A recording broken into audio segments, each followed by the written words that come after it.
And you're gonna present off your computer, right, Travis? Yeah, I'll present off my computer. So we'll just do quick intros just so we can all network, and I'll let you go. Oh, I don't have my sweet slides, man. We can wing it. You can wing it. So, all right, we'll get started. You want to go first, Nate? Yeah, that's fine. I'm Nathan Ganane. I'm a full-time investor out of Metro Detroit. I buy multifamily and I do fix and flips. And me and Tio own a property management company. So my name's Tio, pretty much same as Nate, multifamily. It's pretty much all we're looking at, but we keep finding flips, so we're doing those too. And we have a property management company, and we sell turnkeys too out of there. So if anyone wants some turnkeys, get a hold of us. Eric. Yeah, Eric Stevens, new agent out of Metro Detroit. Just trying to get involved in everything and learn as much as possible. So I'm just here taking notes and hoping to kind of network. So. Perfect. And I think too, for everyone, just so that way, like if you hear someone and you want to connect with them, just drop in the comments your name and like a way to get a hold of you. So that way, if anyone wants to jump on a call or get a hold of you, they can do so. Dale, we'll go with you next, man. All right. Hey everyone, this is Dale. I actually live in Charleston, South Carolina now, but I started real estate investing in Michigan before I was born and raised. I'm actually interested in getting back to Michigan to do, we're doing a bunch of wholesale campaigning. So signing a contract and wholesale, we're going to tackle a lot in different areas. So I want to kind of get back into that niche, but appreciation is crazy everywhere, but it's really crazy here in Charleston. So it's a lot of fun. Things are just doubling every 6 months. So it's crazy to be a part of, and I'm here to learn and grow. And I'm doing just a bunch of stuff. We're doing a short sale. We're doing just a bunch of things. So I'm looking to connect back, and I'm going to drop my stuff into the chat box here because looking to do a lot of wholesale deals. Sweet. Oh, Donald. What's going on, everybody? I'm Donald Ireson. I am a investor looking for buy and holds. I'm a licensed realtor, automotive technician. I'm just looking to get out of my day job and invest in real estate. So I'm here to learn and soak up everybody else's knowledge. Awesome. Got Calvin up next. How you guys doing? I'm Calvin Vitalis. I'm out of South Florida. I do a lot of investing in Georgia, Florida, and Ohio. Right now we manage about 60 properties. In Ohio, we got about 4 apartments that we're doing in South Florida. We also do a lot of wholesaling. We also do wholes, fix and flips. Whatever comes our way, we're always looking to make a deal, man. Sometimes out here trying to help out anybody that needs help, or if there's any deals out there that we can look at, be glad to take a look. Thank you. Thanks for jumping on, man. Michael. Hey, how you guys doing? Yeah, I'm fairly new to this game. I've been wanting to get into it for like 15 years now. Looking at fix and flips, rental units, buy and hold. Yeah, I'm just here to get some knowledge from you guys. Appreciate it. Awesome. Thanks for joining us. Saif Siddiqui, how are you? Hey, good afternoon. Saif Siddiqui in Metro Detroit, focusing on apartment communities. Jacob. How you guys doing? My name is Jacob. I'm just saw you guys online. One of my boys, Jonathan Jashurin, told me a little bit about T, and he's like, "Hey man, you got to check this guy out. He has some awesome things." And I just here to learn, and it's my first time getting into real estate. I've been hearing about it all the time. I've worked at me and my dad owned a beer and wine store, which is about to close pretty soon. So I was like, I need a switch, and I need to get into something that's gonna really get me out there and start making some money, and honestly just start networking and meeting cool people, just through the game, Sweet, man. Yeah, glad you jumped on. Where were you from? Sorry, I'm from West Bloomfield, Michigan. Okay, cool. So you're local to us. Awesome. Sure. Freddie, how are you, Freddie? Give us a quick intro. You're muted, by the way. How about that? There you Is go. that better? Yes, Hi sir. everyone. Just trying to do a little bit of everything, you know, buy and hold, trying to flip, but there's nothing to flip. Just bought a lot in the process of getting two more that are next door to the one I just purchased. Trying to do some new construction, see what happened with that. If anybody has any experience or any tips or anything, I'm getting into something new here with new construction. So anybody knows anything that I should do, I would love to get any help. I mean, I do have it, you know, a builder that's working with me, but he's working with me. So whatever I hear from you guys, I know you guys are talking to me from your heart, trying to help me out. For sure. Jason Miller, quick intro. How you doing, sir? You're muted. Yep, there you go. Thanks. So I'm a attorney in Grand Rapids, Michigan. Do a lot of real estate litigation, and I've done a little bit of real estate investing, a couple of small syndication investments, two actually that Travis is one of the principals in, and I'm looking to take things to the next level. So hoping to hear from one of the best. Awesome. Thanks so much for joining us. Next we got Ryan. Lost weight. Hey, can you guys hear me? Yes, sir. Awesome. My name is Ryan. I'm a local investor and agent. I've done a few flips and looking to get into the multifamily space in the next couple of months. Awesome. Adina. I guess you say the best for the last. I don't know if this is a boys club or something. I don't see any. Did you invite some, Theo? I invited everyone. Okay, well, no, my name is Adina. My strategy is buy and hold all my properties in Detroit. I just finished up a 2-family flat, and I'm about to finish up a 4-bedroom house, and I'm going towards Section 8. I already have one Section 8 tenant, and I have another one that's going to sign the lease for the 1-bedroom. Awesome. We'll move on to George. Hey everyone, it's my first time. I'm here local in Troy and wanted to jump on, introduce myself, looking to expand my network. Spent the past 3.5 years working for a medical sales company called Stryker based out of Kalamazoo. I've been building operating rooms for them in Metro Detroit for the past 3 years.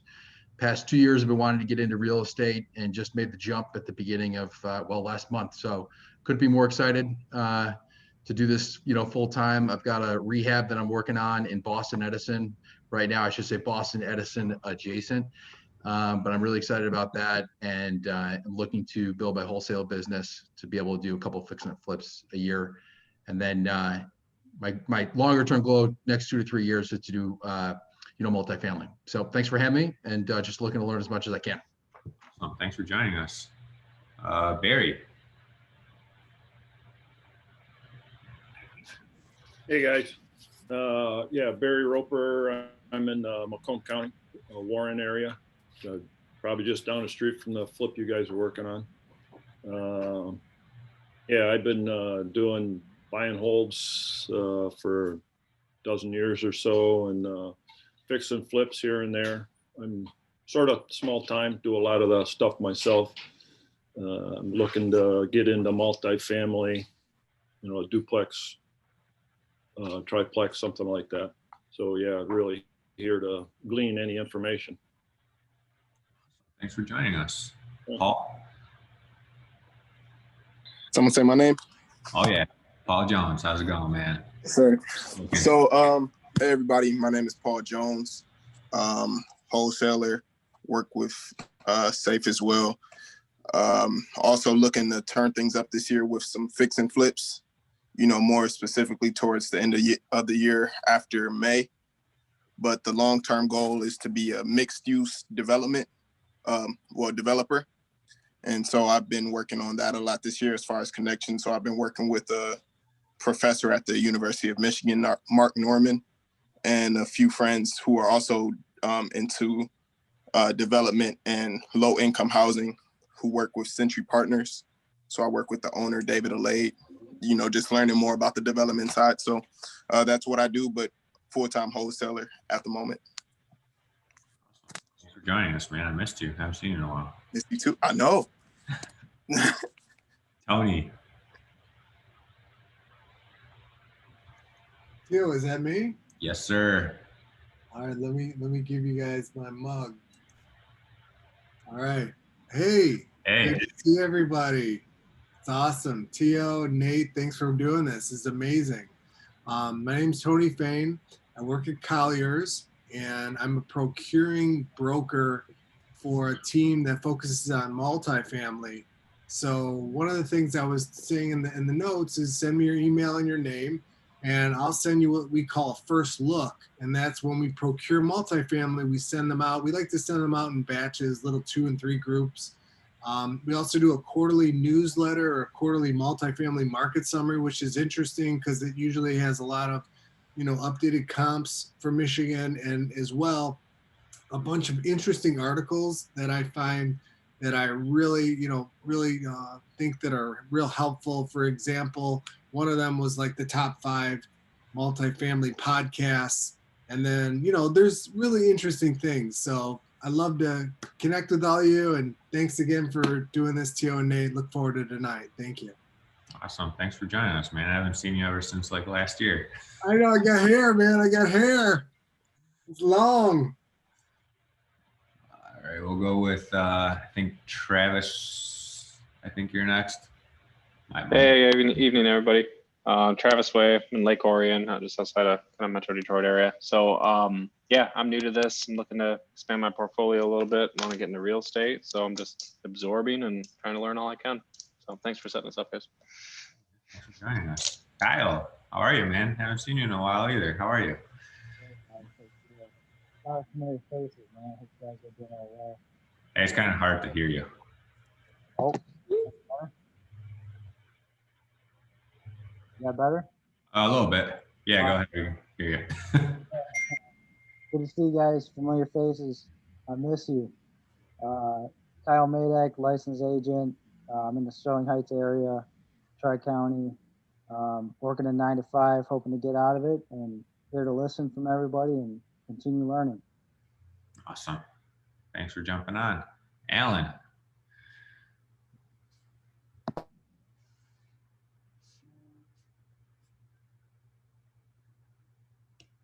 Alan, you there?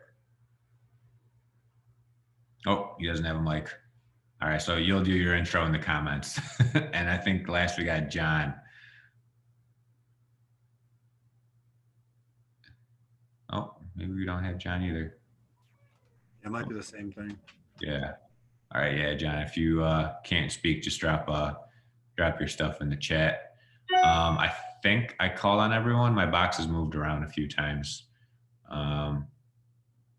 Everyone, I think I called everyone. I don't know. Were you paying attention, Nate? Yep, I think we're all set. All right, cool. So we'll just shift on over to Travis next, and he'll give us an intro and kind of share some stuff that he's been working on. So I'm excited to see what he's got to share with us tonight. So Travis, I think you should be able to share your screen, and all right, let me see what we got. Let me know if it doesn't let you. There we go. Sweet. Is it up? Okay, great. Good. And if you guys have any questions, I guess we can leave it up to Travis, if just kind of bring up a question or throw in the comments or whatever works. Cool.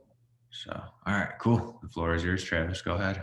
Cool. All right. I am Travis Bronik. I am a real estate investor here in Michigan and other places throughout the U.S.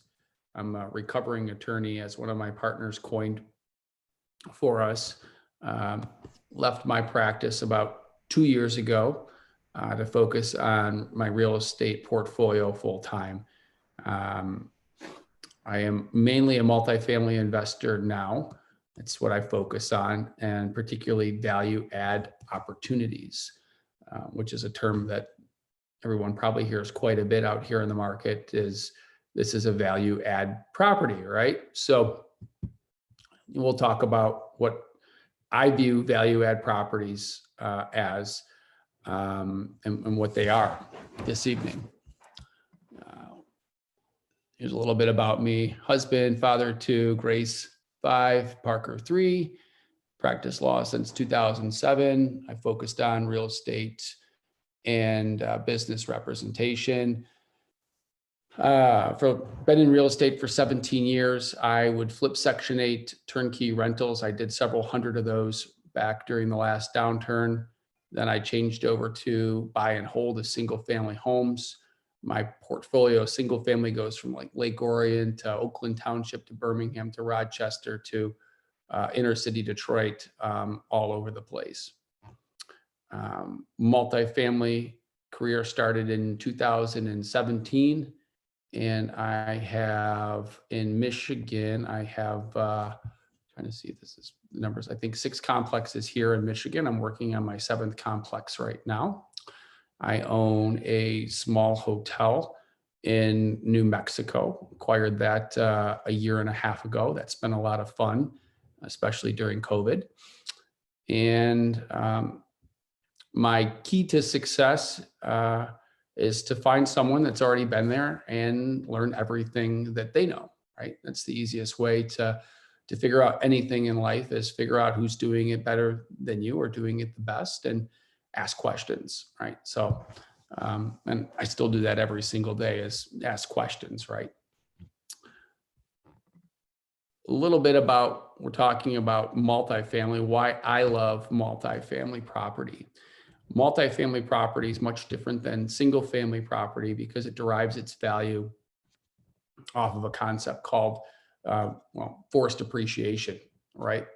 Single family homes typically, right, the investment realm, right, they get their value based off what other single family properties are able to be sold for, bought and sold for, right? So not so much how much it's renting for, but in multifamily in particular, right, we look at cap rates. So we move the rents up, we decrease the expenses, right? We have this concept called forced appreciation, or NOI increases. And for those that don't know what NOI is, I put it right here. That's your income minus our normal expenses, right? So the operational expenses before debt service. And this is a really cool concept, right? And this is where that term add value comes into play, right? So finding the distressed properties that are either mismanaged or under, just straight up underperforming. And every single project that I've taken from, I would say, from being unstabilized to stabilized has been just that. And some of the best places to find these types of properties are mom and pop operators, people that have been in this field for 10, 20 years. Maybe you're at the end of the depreciation schedule, right? Tired, and just looking for something new, right? Haven't moved their rents up. I'm sure you guys see this quite a bit, right? Where you'll buy a property and they say, well, I haven't moved my rents up because I'm afraid that it's going to go vacant, right? I'm afraid I'm going to have to turn the property. And, those are the projects that are just ripe with opportunity. When we look at cap rates, right, when we're analyzing properties, it's going to be super specific, not only dependent upon the asset size, but the location, right? So something obviously that's trading in Detroit is going to have a different cap rate per se than something that's trading in California.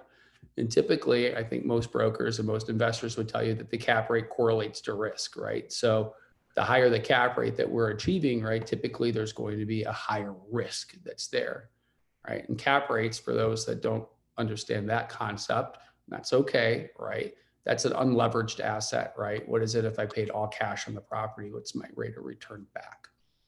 Okay. So, not always, but typically, right? The higher the cap rate, the higher the risk, the harder the asset is to manage, right? So when we talk about Class D assets, Class C assets, maybe those properties that are in inner city Detroit, and not all of Detroit, because I love Detroit, right, are gonna, we're gonna see those higher cap rates. So just something to keep in mind when you're analyzing properties are you know, why is the cap rate where it's at? You need to start with understanding what the normalized cap rate is for an area. So for instance, I really love Macomb County, and it's been very good to me. So I know that the cap rates trade in Roseville anywhere between right now, probably about 6.8 to about 7.4, right? So if I saw something that was trading abnormally high, it would seem that it would be or low, right? It would cause questions for me. We make you know, one roof, multiple doors, right? Safety from fluctuations in the market. You know, I think I don't know what Grant Cardone coined it, right? What did he say? You know, I'd rather buy something that has multiple doors, rent something that has one door, right? So I don't subscribe to that. I own my house, but I understand that. Multifamily is great because we can make money in multiple ways. It's not just the cash flow, right? We make it by the appreciation. So the asset moves up through that concept of forced appreciation that I spoke about briefly, through paying down our debt, right? And through refinance, right? So typically every 5 years, we want to be moving our cash, right? We either want to be selling the asset off, or we want to be looking to refinance the asset to pull the cash back out and to put it to its highest and best use. And right now we have some of the best interest rates, right, that have ever been out here. It's just, it's amazing. You know, I know in the, I'm sorry. Somebody say, I'm sorry.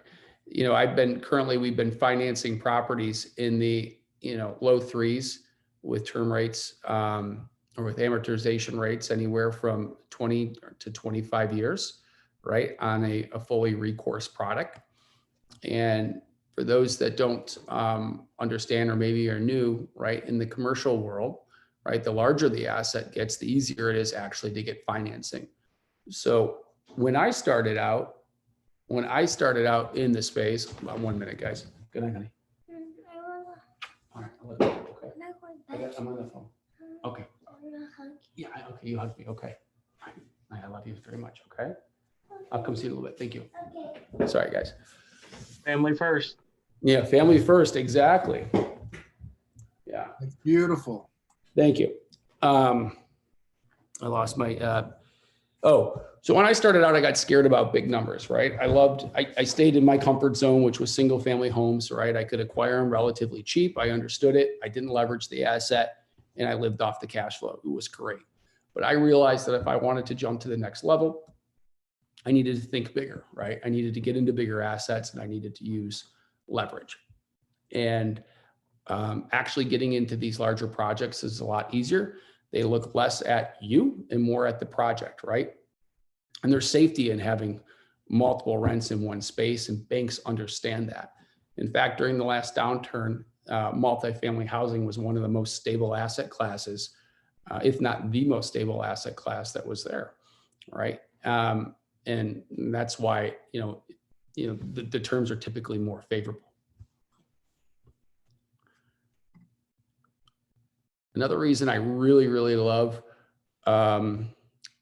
multifamily, but in general, commercial real estate, is the concept of, or the use of, cost segregation.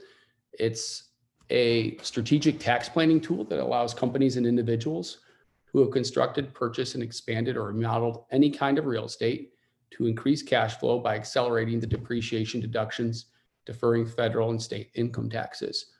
Typically, we're getting about between 25 and 28% upfront of frontline tax write-off year one, which is huge, right? So that big asset that you might have, the $1 million asset that you may be asked to put down 20%, $200,000, right? You're getting back a tax rebate of 25 to 28%. For those of us here that are qualified real estate professionals, right? So that means that's our, our primary field, where we derive the majority of our income.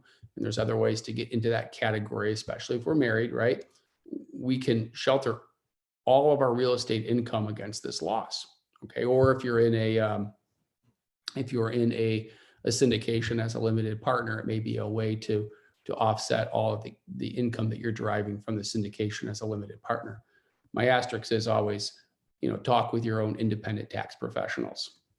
This is available, all asset classes, again, multifamily, industrial, commercial, even single family home packages that you may have together. So if we think about cheap financing right now on assets, right, and using cost segregation, it's really a wild tool, to utilize to create wealth. And we're able to actually, if anybody has properties that they'd be interested in getting an analysis on, a completely free analysis on what kind of tax savings they might be able to achieve, reach out to me. We can get a totally free analysis completed for you. So everybody wants to know how to find properties, right? And it starts with creating relationships. Get your story out there. For me, that was my story was, I'm an attorney. I work in Detroit. I have a property management company. I buy, I sell properties. And that was my story. And it's been my story. And I told it to brokers. I told it to bankers. I told it to insurance agents, other investors, and sellers. The other thing in commercial real estate that differs from residential real estate is that you have to be willing to pay for referrals. I mean, maybe that's not too different than the fix and flip industry, but here, right, we think of, we're the buyer coming to the table. We shouldn't have to pay for a commission. But in fact, that's typical, right? It's typical that if you want to beat out that next best offer, that you need to be prepared to put some money on the table, to get that deal. I mean, people want to go where they know the deals are going to close, right? I mean, that's how they're making their money. So I don't fault them for that. And, this is super important, right? In sales periods, the art of follow-up. I mean, if we're looking at deals, right? And it's important to analyze many, many deals.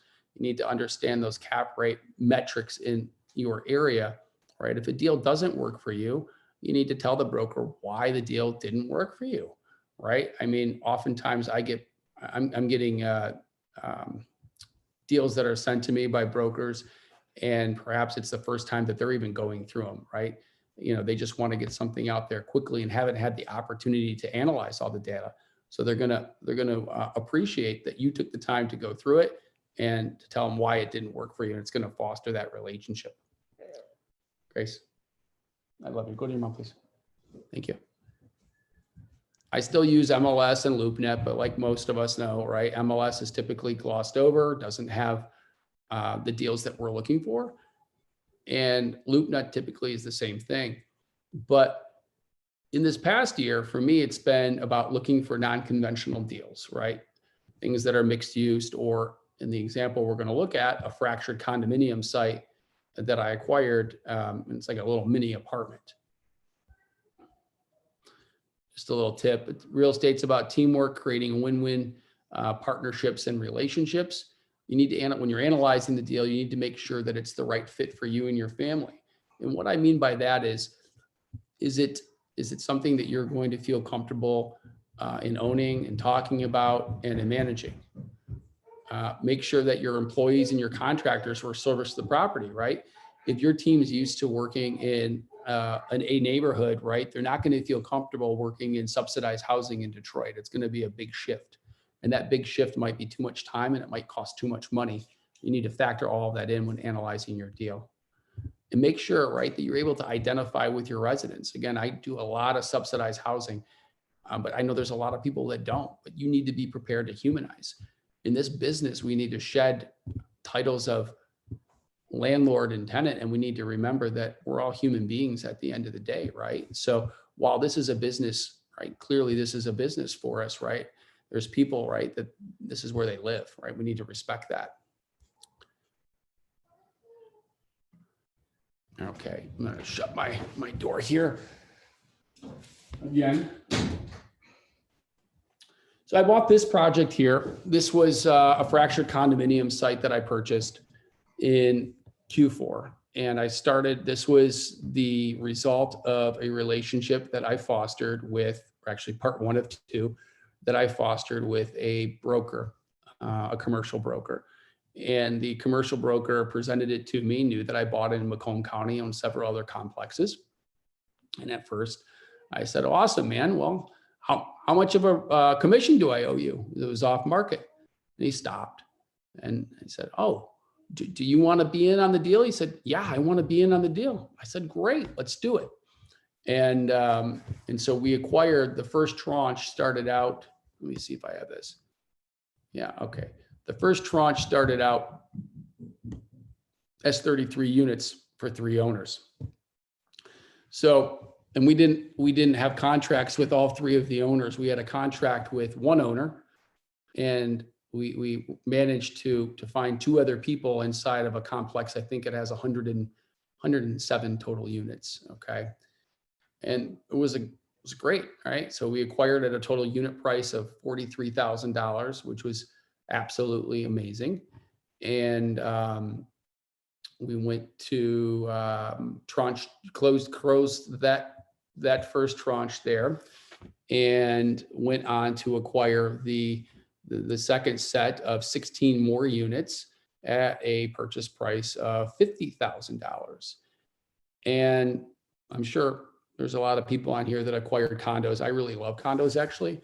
I always like to give my residents something that's included inside the rent, right? I know there's a lot of people that talk about the RUB system. Hey, let's figure out how to bill back the water. Let's figure out how to, bill back everything. And yeah, that's great, right? We want to bring our profitability up. But again, there's a point that we compete with a single family home, right? You take everything away, you got to think, would somebody rather live inside of a house, or they rather live inside of an apartment if it's the same price? So, I like to give something. So this particular complex in HOA had the heat was paid, the water, the sewer is paid, but it was a large portion of the monthly rent, $232. And if you scroll to the bottom, my average rent was only $699 for my 1 beds, and my 2 bedroom rents were $714. I mean, so if we're looking at expenses inside multifamily, right? We're like, you'd be saying that's a ton of the monthly rent right there. It's too much of the rent, actually. So here's the breakdown of the units: 14 1 beds, 19 2 beds, and 5 1 beds. We felt really, really great about this deal from the day that we signed the contract on the first tranche. I'll share. I felt really great about the deal, right? Even before I looked at the metrics of the rents and everything that were coming in, because I had just finished a refinance up the street at $62,000 a unit. So I knew that I had hit some gold here. Let me see, is this the right? I think I'm missing a slide. Oh, no, I'm not. Okay, sorry. I was working on this at 3:30 this morning. Okay. When I take over a new complex, typically I make some assumptions in my strategy. I assume that I'm going to lose 40% of the current tenant base, right? So this is when I'm taking over a mom and pop operation that for the most part's been mismanaged. In both of my owners in this circumstance, right, this was like their play money. Neither one of them had leverage on it, right? They picked up rent when they wanted to pick it up. And, it was a hobby at best, right? So we factor we're losing 40% of the tenant base. They won't like the management company. They won't like the rent because the rent has to go up, or they won't like me. Talked about this a little bit. Mom and pop owners have a false belief that keeping rents low will avoid turnover and or make their renters better as a result, right? But the reality is the market is the market, right? And so if you keep your rents artificially low below the market, you're typically going to attract a lower caliber of resident, in my opinion, right? I mean, especially when you're $200 below where the market should be. So, at our property management company, we implement, we're a business, right? We use technology, online payment softwares, maintenance and general communication all go through the online portal. And being an attorney, right, I have a very strict policy on evictions, right? If you're late, right, the notices go out. We paper the file very heavily. And I would suggest that anybody in real estate, period, right, put everything that they say to writing, especially with email. It's very, very easy. And in Michigan now, if you read, the laws allow us even to opt into electronic consent for things like 7-day notices and 30-day notices. So you can cut down on the postage costs, which is great, and get it out quickly. So when we took this building over, we had a ton of delinquency, and we factored that in when we were acquiring it, understanding that this was in November when we closed the first tranche, that there was issues with the courts, but we were able to sneak through an eviction. And on purpose, I don't do this always, but on purpose, I made sure that this eviction was going to be very public. This eviction, we made sure that the bailiff came. The bailiff put his little dog and pony show on, and 3 police cars came up at the same time, right? And we did that to let everybody know that there's a new sheriff that's in town, that we are a business, right? So we're going to work with you, but you need to communicate.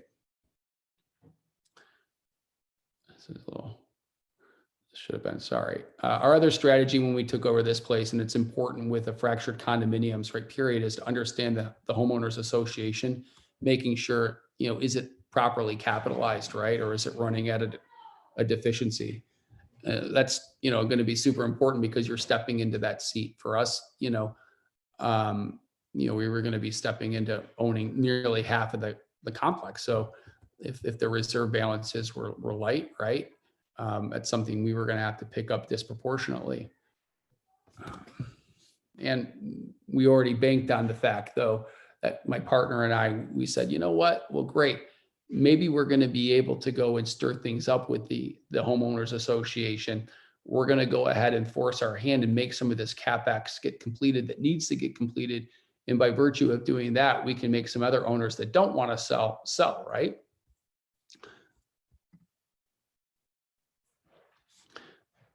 This particular deal we went through, again, was, I said, ran as a cash business. We had limited financial information. In this situation, my relationships with the banks, the fact that I had other complexes in the area was super important. I was able to show them what I had did before in the past. And I was able to lay out a plan on how I was going to implement those same strategies here in this complex. We prepared and have still prepared. Our plan was to make no money out of this complex within the first 12 months. That's a hard pill to swallow because we had to put down 20%. So over $400,000 of cash that we had to throw out into the wind and expect to make no money back while we stabilize this asset. And I think that's like really important to think about for a moment, because I think right now there's a push in this market by a lot of investors, a lot of brokers, right? Put your money out, you're going to get something back. And that's just not the truth, right? Every deal that's out here is not a good deal. So you have to take your time. You need to analyze the property and you need to make sure that it's going to work. You need to stress test the rents all the way, because there are going to be bumps. You are going to have delinquency and people, COVID type situations, and you need to be prepared. You need to, especially you need to be prepared with we put 400,000 down on this project, but we were prepared, we had to have more reserves behind it, right? Just in case we have to weather whatever the storm is. So make sure in any real estate deal that you're properly capitalized, or any business, right? Your property properly capitalized to see it to where it needs to be. I'm a long-term investor, right? So I'm looking, I'm 38 years old. So I figure at least 20, 30 years, I'll be stuck in this, right? I'll be in this game, right? And that's really what it is. I feel like now I'm playing high-level Monopoly, just making my way around the board, and it's fun, right? It's a lot of fun, but it takes patience, it takes dedication to get where you want to be. So this property had month-to-month leases, and I know there's a lot of investors who go back and forth. Do you like month-to-month leases? Do you not like month-to-month leases? Being in COVID, I don't think it really mattered to us, but I saw the attraction of having month-to-month leases. Typically, taking over a project, we can get people out that don't want to comply, right, relatively quickly. And this project was kind of a first for me in that I was able to convince the seller on the first tranche to allow me to take over management of his homes pending closing. And I agreed that he had I think one vacancy when we took it over originally, but I agreed that I would manage the property for free, that I would complete any of the repairs that came up, and I would give him 100% of the profits. And people are probably like, why would you do that, right? I wanted control. I wanted control of the asset because he was mismanaging it. I was willing to go ahead and bleed the money that I was going to have to bleed when I took it over, but I wanted to get my result now. And we did it. I turned 4 units inside of that project before I even closed. And I hit my projections, which we'll go over in a minute. I hit my projections and exceeded my projections and my pro forma to the bank, which was awesome, right? I mean, I had never been able to do that before, take over a property and actually say this, my pro forma is truth, right? This, I actually did better. So I gained credibility with my lender, paved the way for future financing, credibility with my new partner, and we gained a firm footing inside the complex. So here's the nitty gritty on the property. So again, here's my 1 bedrooms. My projections when I turned it over to the bank were $845 per month. We took over, you know, as I said, it was like $699 or six something. We blew that out of the water. I now lease my 1 bedrooms for $885. 2 bedrooms I projected at $995 from $714. We now lease the 2 bedrooms up consistently at $1,000 a month. So this is typically when I'm mapping out a property, what I would put for every single one of my expenses. Obviously, real estate taxes were specific to this property, the HOA specific to this property. But when I'm analyzing a project, I typically put repairs and maintenance is about 5%. Turn cost, I usually take 2% out. And I always take it out of my scheduled rent, not the rent that I expect to collect. Okay. But turned out to be pretty solid, right? So we got decent rate for fractured condos, 4%. I got a term of 20 years and debt coverage ratio of 1.6 and cash on cash return of 17%. So for me, it's a freaking home run, like right out of the park. And I know that I have, I've created a good amount of value here, a good amount of value. And I knew that the second I bought it. So before I even closed the first tranche, it appraised for $225,000 above our asking price. So I know we see that quite a bit in the residential world, but for me, that was like, wow. Typically I see like $5,000, $10,000. I got $225,000 buying a multifamily asset. It's like, great. And I thought, and I still think that it had room to run, just having recently refinanced an asset, less than 5 miles away further south at $62,000. I said, wow, I really, we're doing well. And we appraised at tranche 2, I bought at $50,000 and we appraised at $50,000 and we appraised at $52,000. So again, I'm valuing my property about 2.9 million and we're in it for 2.2 million. So doing pretty well, but I have a lot of room to go on this project, right? I gotta stabilize this asset, and to stabilize the asset means getting the rents and getting the expenses all normalized for a period of at least 3 months.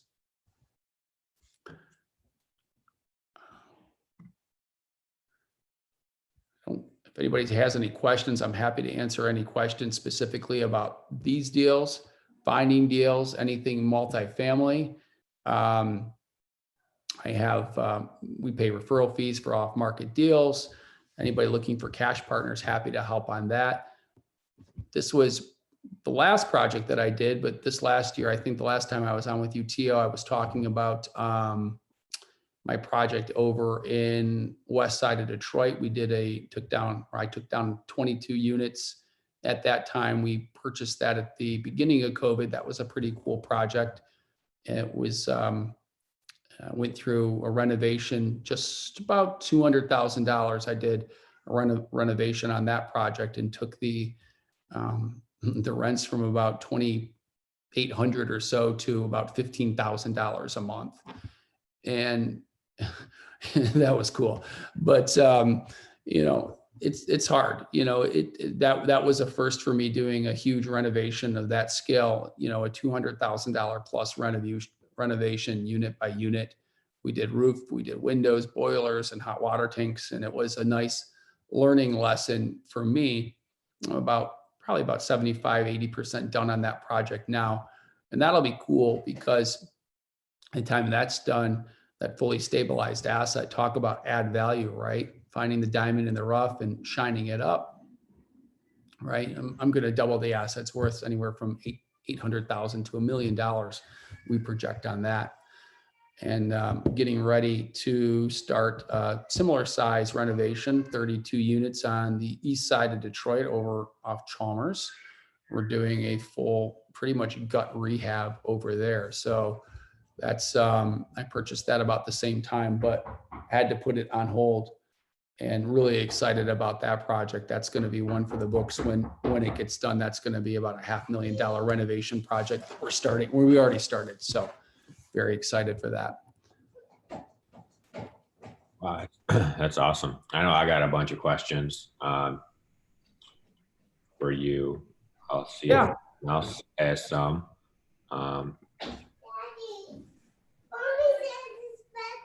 It is bedtime. Go. Okay, come here. Sit with me. Yeah, sure. Shoot. So my first thing that I was gonna kind of touch on was the 40% standard. Like, is that like, I guess, is 40% standard for what you see when you acquire a new like mom and pop place, like what you've seen across your properties?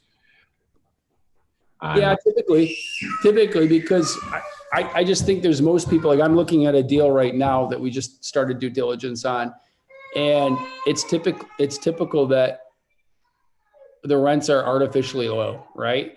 And the tenant selection lacks as a result of it. And if I'm going to have bad tenant selection, I want to have high rents. So yeah, I bank on 40%. Has it been less before? I'm sorry about these kids. Hey, 1 minute.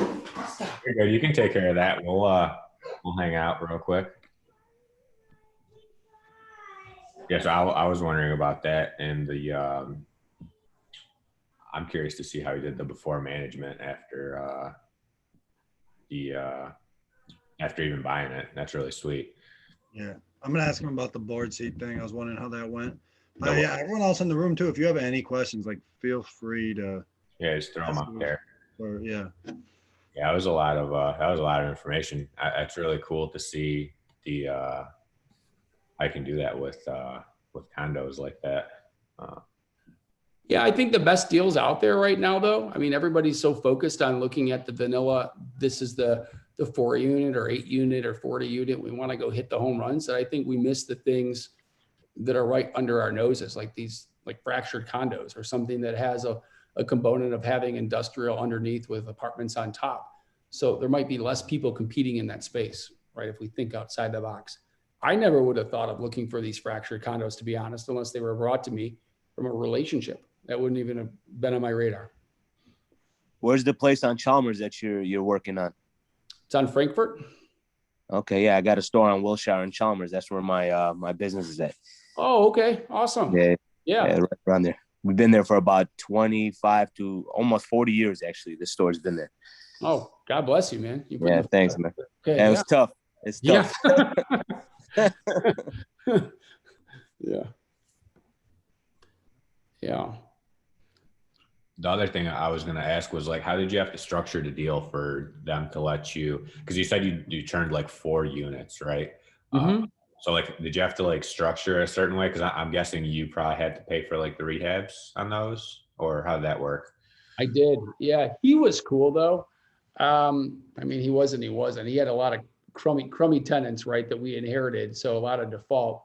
And so when it came time to settle up the account, I think he split the rent with me, which basically offset the expenses I had inside the units. They were pretty light turns. I mean, carpet cleaning, I think one I had to paint. I mean, maybe there was a couple appliances, but it was relatively minimal. Oh, okay. So it wasn't like, okay, yeah. We were replacing cabinets. I mean, I think last time I spoke, and I think it's important, depending on the asset class that you're in, right, not to over improve. So, you know, are we going to put the nice new shaker, you know, cabinets in, or are we going to go put the Home Depot cabinets in? Are we going to, you know, and I understand the argument about better construction, right? I get all that, but there's a point where you can over improve the property and you're not going to get the rent out. You're just not, you know. Okay. Oh, so that's cool. So did you on the,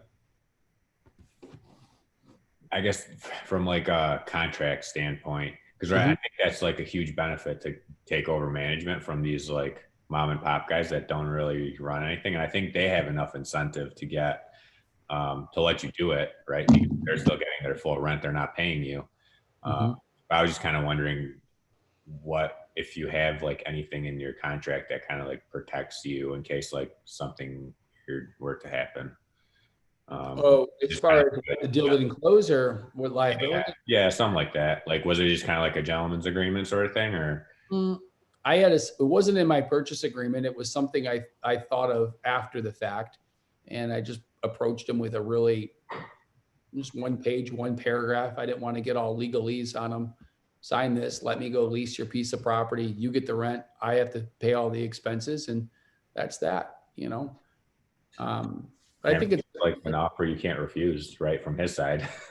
right. I made him an irresistible offer. What did he have to lose? Yeah, exactly. Hey, quick question on that condo.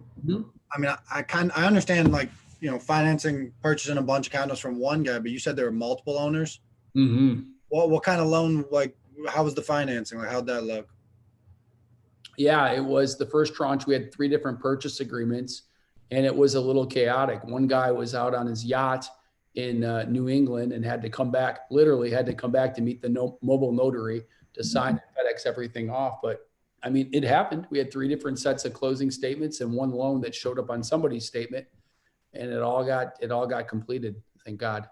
Was it like a semi-normal loan though, or like was it just like the bank, or who, like what kind of loan did you get? Who'd you get it from? Yeah. So I don't talk about lenders in particular, but I talk about no. So Chad Hoffmeyer is the loan broker, really great guy. I know you guys know Chad. And it's you know, I'm big on the reason I don't share that information is because I'm big on relationships, as I've already talked about. So Chad, you know, Chad gets paid to introduce people, but he brought somebody to the table. It was great. It was, I guess, I don't think it was a normal loan, right? Not for the space for apartment financing. 4% would be high, and a 20-year term would be super high as well. I think we're looking, you know, the last apartment deal that I refinanced was like 2.7%, okay, on a straight apartment with a 25-year amortization rate. So this was atypical in that regard, but the deal itself was atypical, right? Travis, hi, this is Tony. I got a quick question. Hey, Tony. Hi. I must have missed this in the beginning, but maybe not. Did you say, were these condos vacant, or did you go one by one in those 2 tranches and purchase each from each owner? Yeah, so the first tranche, they were not vacant, right? What happened in tranche 1, I had an owner that owned 30, okay, or 31. And then I had 2 other owners that had one-offs apiece. And so the owner that had 31 condos, he had 4 vacancies between the time we went under contract and the time we closed. And he allowed me to go ahead and manage the properties, provided that I agreed to complete all the maintenance and give him all the rent.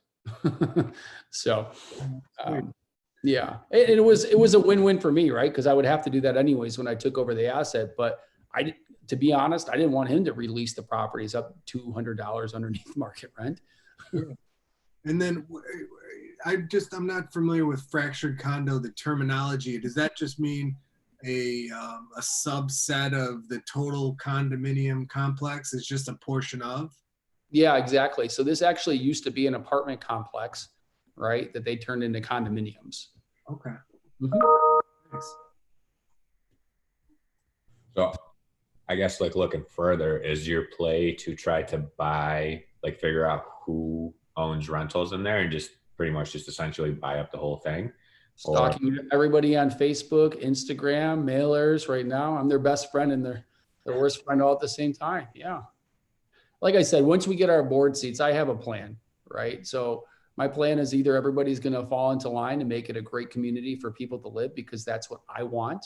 right? It's not about, this business can't be about dollars and cents. Again, we have to humanize, it's about people, right? Because turnover is the most expensive cost.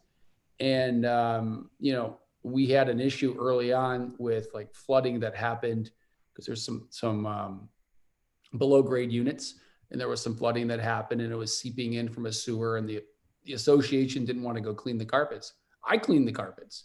And so I sent the bill back to the association, and they said, well, we have to get board approval to pay you. Okay, get the board approval.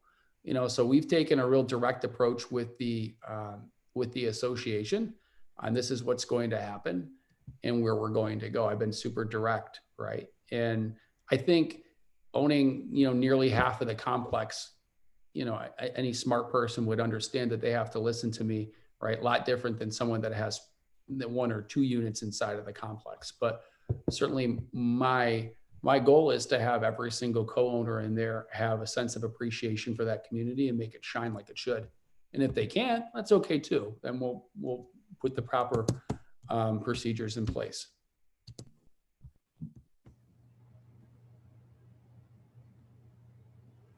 Anyone else got questions? Yeah, Travis, I know that you structure your deals in a number of ways. I think there's things you own on your own. I know there's things you partner with others, and I know there's some things you've syndicated because I've invested in them. So how do you decide whether you want to be in a deal on your own, with a partner, with partners, or do a syndication? How do you decide that? Wow, that's a great question. Up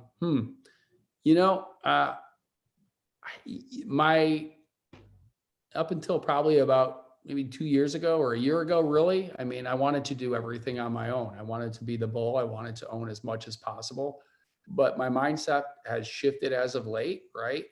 That I want to get more people involved in as many deals as possible, right? Because real estate really is a team sport. So, obviously, I think still I like to take on as big of a chunk of a piece of property as I possibly can inside of a syndication. I always, like to buy, the maximum. I think it's important, being a general partner inside of a syndication that the GPs have a good amount of their capital inside of the deal. I don't think that, or I know for certain in the few syndications that I'm involved in as an LP that I would not invest in those projects unless GPs had, skin in the game, if you will. So, and I know there's, you'll talk to some syndicators out there, they don't have money in the game, right? So what do they have to lose? But Jason, right now, like I said, I'd like to get as many people involved in my deals as possible that I bring to the table. I guess it just depends on the deal. If it's something that's smaller, right? Since right now I happen to be blessed to be sitting on some cash from recent refis, right, that I need to deploy. I'm trying to take down that. But if it's, larger projects, which obviously we're looking at, I want to get more people involved this year. Yeah, that's a big thing for me too. This is when I'm investing in, like as an LP, if the syndicator doesn't have a big chunk in it, that's a huge turnoff for me, right? Because that's, I don't know, incentive for them, right? Like you said. Yeah, put your money where your mouth is, right? I have a question about the syndication. Yeah. I was on the phone with the syndicator today. Actually, we were on a Zoom conference earlier, and he's trying to raise a fund for us. And what is the standard that they charge for that? Because we haven't done that before. He was charging, I think he said he charges 5% fee up front and then another 5% in the deal. Mm-hmm. What is the standard fees for that? Do you know? The attorney was charging, or you're talking about the GP was charging? Yeah, the GP. Okay. So typically you would find like a fee of between 1% and 3% for setting up the deal, right? Mm-hmm. So, for structuring the deal together, right? Then have an asset management fee during the whole period, a few points, right? 1%. And oftentimes there might be, there's a split of some sort, right? Where the general partner is going to take 20, 30, 40, 50% of the deal of the equity, right? Mm-hmm. Putting it together. Every deal is going to be different. And then, you might find a disposition fee at the back end, right? So every deal is going to be different, right? They might pay a preferred rate of return. What your stop loss is going to be. and then the split would go into effect. So, I mean, it's really case by case. But I don't get hung up on, preferred rate of return, and I don't get hung up on the internal rate of return. I really want to understand the deal itself, and I want to understand the people behind the deal. That's important, right? The operator behind the deal. What's their track record, right? Is somebody, I mean, if it's a construction project, does one of the general partners have construction experience, right? If they're, what other assets do they have in that same field? I've been involved, and I'm sure other people have too. I've been involved in a limited partner in a project in Kentucky that one of my partners and we entered into haphazardly, didn't do enough due diligence, and that deals went way south. And I'm happy that our exposure level is $50,000, but I'll tell you, it's $50,000 I'd rather have back in my pocket. And those guys are on the hook big time. So if you have a marketing account, you get settled with it now. So that money, Okay, thank you for that. I don't have to wait 2 days to get my, so I can.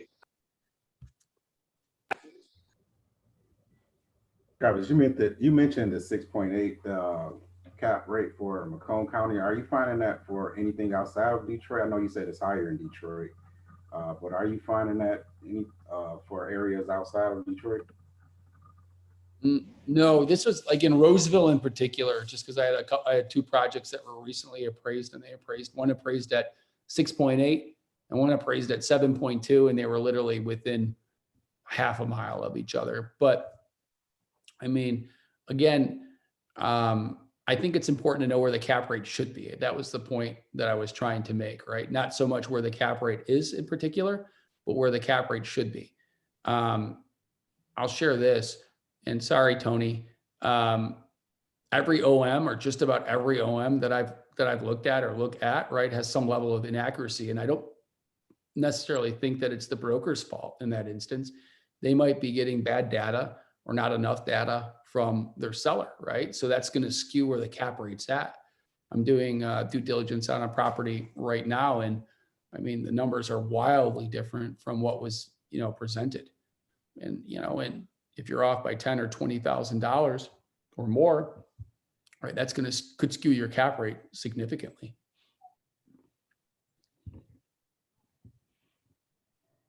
Okay, thank you for that. Yeah. Hey, my name is Harish. I have a question about finding commercial real estate brokers. I'm a rookie or a novice starting out here. I have a question about how do I go find, or how do I vet actual commercial property realtors if I have no connections anywhere? Google's great to find commercial realtors. No, but these meetups are going to be great, right? You're gonna find guys like Tony that are going to be on here. So obviously, reach out to Tony. He's at a great brokerage. Talk with Tony, or talk to other investors here that are here that'll tell you some of the other brokerage houses that are out there. And it's going to take some time for you to get in and talk with these guys, right? You're going to want to be polished on what you're looking for. In other words, because these deals are in demand right now. And so they have their list of buyers that are ready to buy. So if you're looking for something that's, hey, I'm looking for a 10 unit or a 20 unit, make sure you know what you're looking for. And that, in order to know what you're looking for, you might need to do some research first on the market. And the best place I would say to look on research on your market is just start bringing up LoopNet and looking at deals that are sitting on the market. There's probably a lot of old deals that are bad deals, right? But at least you can start looking at deals and analyzing data and starting to understand and identify differences and similarities in the same market space. Okay, yeah. Thanks for the answer. Yeah. And Travis, if I could, Haresh, if I could just interject, this is Tony. It also would be helpful if you went and talked with a banker, somebody who could give you a pre-qualification so that you know exactly what you can afford and what you're going to be looking to to invest and how, and you can ask all the financial questions. That way, when you sit down, I'm happy to talk to you about your buying appetite. We have a much more pointed conversation when we know exactly what you're dealing with and what you're working with. This makes me want to ask another question, Tony and Travis. So let's say I'm talking to a banker, but I'm also in the plan of finding partners parallelly that would offset my conversation with the banker, right? When I talk to a banker saying, hey, I have X amount for down payment, but I'm in the talks of finding partners or syndicate investors, that would mess up the conversation. Is that right or wrong? Well, Haresh, I think, so when you're looking at a property, right, if you're a syndicator, you have to, say if you don't have the cash, right, everybody's got to bring something to a deal, right? And looking at these large property deals, right, so you're looking at something, maybe a 100 unit or a 20 unit, the bank's going to want to know experience, right? That's going to be one of the questions. What kind of experience do you have that allows you to purchase and manage this type of asset? So, meaning cash isn't just enough, right? Because typically the financing is 25 to 20% down, somewhere in that range, right? So they're going to want to know experience. So say if you were the cash guy, but you had no experience, you'd probably have to go find somebody that had some experience, right? He'd be your key principal, right, at the table. So get your team together, right? Having your team together is super important. So when you go have that conversation with the banker, right, he already knows who's on the team. Got it.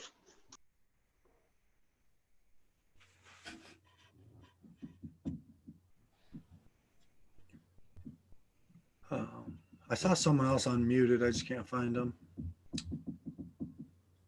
Yeah, shoot your questions out, guys. You can go. I have a quick question. Yep. Yeah, go right ahead. So awesome. So how do you navigate the space when you're working directly with sellers, like off-market deals?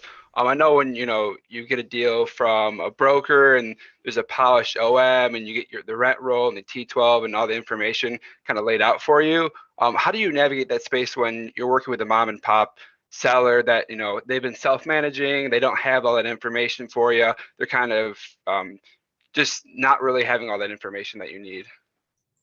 Yeah. So, I mean, there's a few things, right? First, I mean, have they been doing it cash and carry, right? We're going to have the seller self-certify, right? So put your rents down, certify as to what the rents are. And we're going to have to construct the seller's financials for them. Essentially, they're going to have to certify something for the lender, right? If the money's going through the bank accounts, right? I have a deal that I'm working on right now. They said, we don't have QuickBooks. We don't have a profit and loss, but we're going to give you 12 months of bank statements. Well, great. Okay. So you're going to have to go through 12 months of bank statements and rip out all the income and try to figure out what all the expenses are and what they correlate to. And when I face that, right, if I have to guess as to what an expense is, it's going to be favorable to me and it's not going to be favorable to the seller, right? Gotcha. Yeah. Yeah, it's crazy. Thank you. There's a deal that I'm working on now with owner, and he's an older guy. And I was like, hey, can you send me over, like, you're pretty much like a T12 and expenses and all that. And he's like, yeah, give me your address. I'll mail it over. I'm like, I'll just give you my email address. He's like, yeah, I don't do that. I'm like, okay, you can text it to me or send me a picture of it. He's like, yeah, my phone can't send pictures. And I was like, just text it to me. He's like, yeah, I still have a flip phone, so it'll take like forever. Just give me your address. And he literally, like, I got it through the mail. It's just nuts, right? But it's like, that's where the gold is. All I hear is that you're going to get a killer deal. That's all I'm hearing. You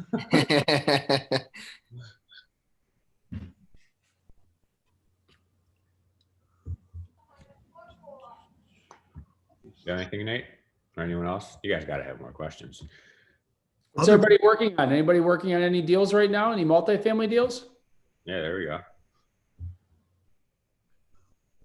Anybody?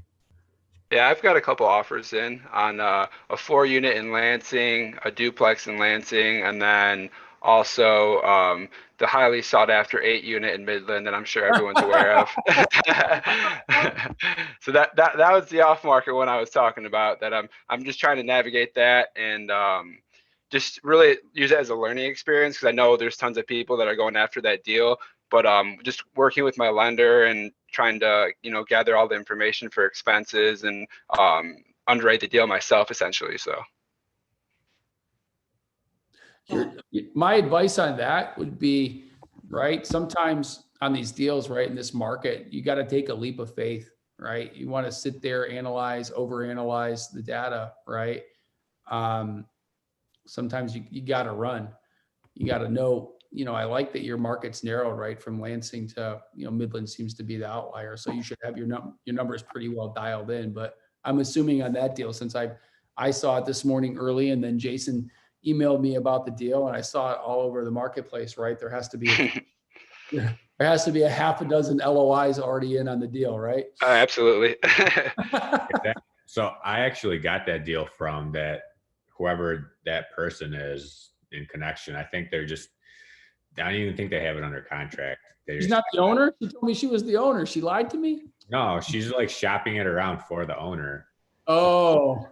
So like, it was just weird because like she sent it to me, and then she sent me like through 2 or 3 more messages. And then this morning, before she like blasted it out, she's like, "Hey, I got an offer at this much." And I was like, "You just told me the day before you had an offer at like 50K under that. So like, what happened?" And she's like, "Oh, well, that was just like the best cash offer." So it was just weird because I don't know. Yeah. So I just kind of asked her like what her relationship is, because it was just weird to me that like she's like, "Yeah, I don't have it under contract. I'm just helping this person sell it." And yeah, I don't know. It was just weird. But yeah, anyway. Tony, cover your ears for a second. So the dirty thing to do in the business, right, that nobody likes, and a great way to piss off brokers is to retrade a deal, right? You know, lock it up at whatever they want, right? Get it under contract. Yeah, everybody's smiling. Everybody knows what I'm talking about, right? Then you get in and you tell them why you can't pay them what you agreed to pay them. And they say, "Well, what changed since you locked it up?" Right? But the hardest part of the game, right, is getting the seller to commit to wanting to sell, right? When somebody is mentally committed to selling a piece of property, right, typically they're going to go ahead. If you can justify, right, the reduction, they're going to say, "I'd have to give this to any buyer. So I'm here with you now. I'm going to give you the reduction." And, but make sure you're able to quantify why it is that you're entitled to the reduction. I got a huge reduction on a deal, like 60K off, because of a misrepresentation inside of the purchase contract about the number of units that I would have had no way of knowing. So, and it was awesome. So that's another thing, just shoot it out there, get it tied up. LOIs are easy to type up, right, Safe? Oh man. Yeah. That's awesome. Yeah, so I said as soon as she like posted it, I saw all the comments on that Midland deal. I was like, "Oh boy." Yeah, hopefully someone in here gets it for a good price. That'd be sweet. 350 cash. Was that the winning one? No. That's what I wanted to offer. Right. It's right near Costco. It is. I'm actually curious to hear from Tony or another broker in here what they think about the market going forward. Tony, you still there? Yeah, no, I think I was gonna chime in. I have some, they're not deals of the day, so they're high priced, quite frankly. I'm just gonna be honest, but sometimes it works for somebody's portfolio if they're looking for a 1031 exchange. So, we got a 5-unit in Royal Oak and a 20-unit in Oakland County that I'm not supposed to talk about yet, but it's not cheap, and it's not a really ideal one. But there's an 8-unit in Farmington and 75-unit in Oak Park that is insane. But anyway, to answer just my opinion, Safe, is, you know, it's hot right now and sellers know it's hot. And unfortunately, they're just tough to come by, the great value add deals. However, my opinion, you know, my good friend is a bankruptcy attorney and was telling me the other day that he's talking to a few friends of his that are also attorneys at banks. And I don't know what's going on, but they're holding thousands and thousands of foreclosures back. Like one of the banks locally here in Detroit has 8,000 foreclosures they haven't even been allowed to execute on or whatnot. And my point is, if that's true and all these foreclosures are just being held back, you know, there might be a softening in the market coming, and it might be a better time to buy coming, you know, forward. But I'm not a Swami.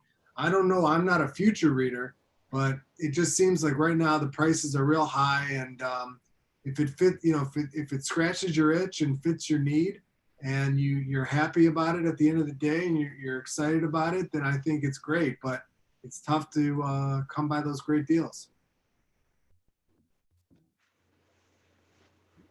Sweet. I'm hoping we can hear from you soon with some good deals. Wait, you broke up. What'd you say? I'm just kidding. I broke up at good deals, I think. Oh, wow. Sure. That's awesome. Anyone else working on that 8 unit? But any deals in general? Any off market stuff? I see everyone that's laughing. I was like, okay, yep. Everyone was laughing, just looking at that Midland deal. But I'm glad you talked about that. Does anyone on here even have a question they think is like stupid? Because it might not be stupid. Yeah, you can throw out really anything. Someone from this chat, I think, accidentally chatted me instead of like Nate or Tio. Hold on. What did he say, Nate? How do you find market cap rates? That was a question for Travis, I guess. Good. So Travis, I know you mentioned something, you know, checking on LoopNet, but I think they asked this question before that. So I'm assuming that they're asking about sold market caps rather than active listings and what they're trading for. Yeah. To find cap. Yeah. I mean, still going to be calling brokers going to be a great source, right? Of some information, and then checking it against things that have actually sold, right? I mean, it's going to take some time, right? And cap rates do shift over time. They do compress, right? Especially with low interest rates. Things are continuing to compress down. So the cap rate today might not be the cap rate next year. More than likely, it's not going to be as the climate changes, right? In either way. But, no, I thought that was Jeff that just joined. Jason Miller looks like Jeff Holtz. Yeah, no, that's why I just got confused. I got confused too. Oh, I'm here. I'm sorry, guys. I just got done recording a podcast, so I was just gonna creep in at the back end. We just didn't know if you were Jason or Jeff. Yeah. Says you're Jason. We got Jason Miller. I gave him my link so that he didn't have to register and could just come right in. Yeah, that's exactly what happened. So sorry about that. Oh, it's okay. Two Jasons. I'm very confused. I'll try to change my display name. I'm sorry. Does anybody have a deal but's running into a money issue? They don't have the money to execute? I know that's a problem with newbie investors. Maybe you guys are good boots on the ground, and I'm not saying we're newbies here, but boots on the ground, you find a deal, but you have. Hello? It's a problem. Yeah. Yeah, I've got a little bit of a money issue.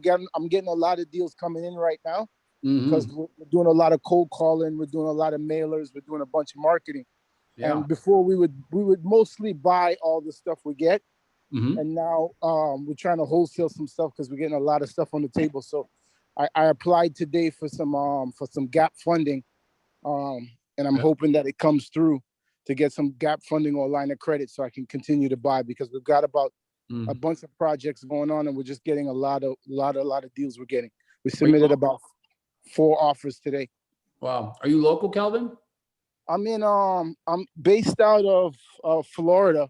Okay. But the deals are all over. They're not just in Florida. The deals are in a few different states that we're marketing in. Oh, cool, man. Yeah, I mean, if you're ever looking for JV cash partners, hit us up. Okay. Okay, definitely. Yeah, every deal is different, you know, but don't let cash be the reason you can't get a deal done. You know, everybody, if there's money to make, you know, we're there. We had a 79 unit that we had under wraps. We had it under contract for 2 mil, 2.1. And we were supposed to put 100,000 in escrow. That's what the guy wanted.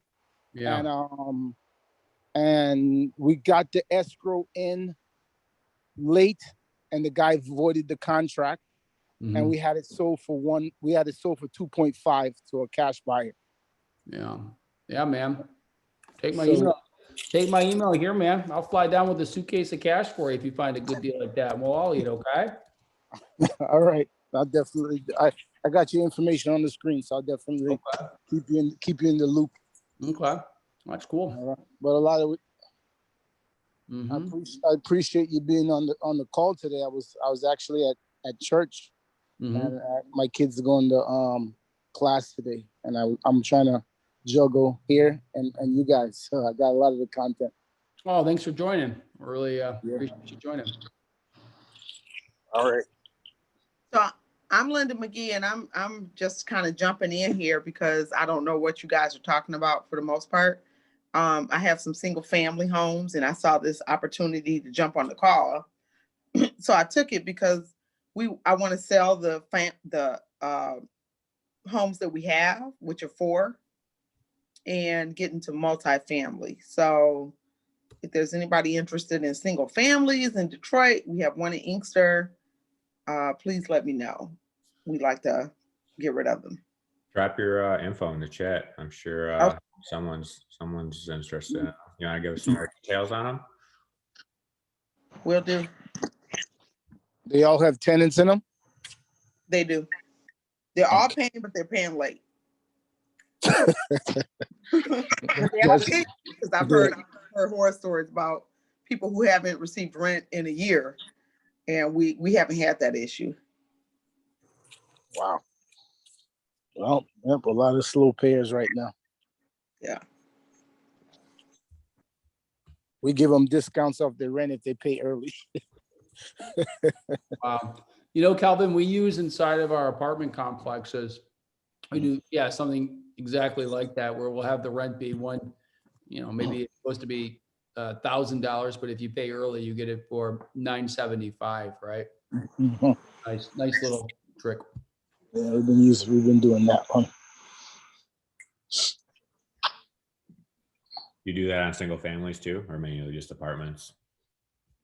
I did a couple tricks. Like for the apartments last year, I did, because it's a psychological thing. I had during tax time, especially, I have tenants that want to go ahead and pay down their rent, right? So I think when rents were going up to $900, and I said, well, if you give me $1,200 today, you can buy your rate down to $800 for the rest of the year. Really? Yeah, really. So she bought down her rent for the next year, and I got $1,200 up front, which was great. But in general, I mean, I do, most of my single fams, I think I don't have too much of that. There's the majority is the subsidized inside the city, and everything outside, everybody just pays.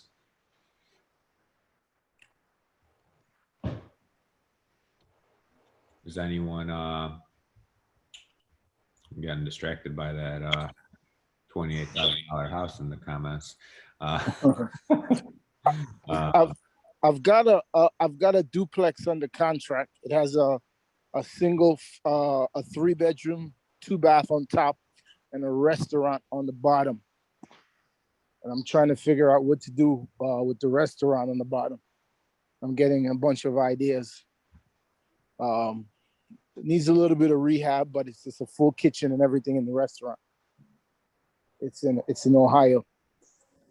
Northern Ohio, or what part of Ohio? It's in Dayton, Ohio. So I've got it under contract. I've got a seller financing deal, land contract.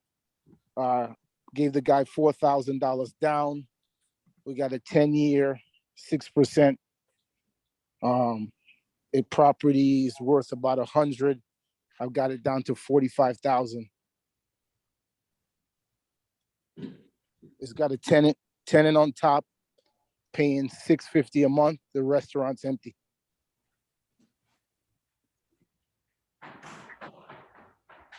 You dropped your info in the chat, right? Yeah, I think I did. All right, sweet. Yep, you did. I see it. Any ideas what to do with that?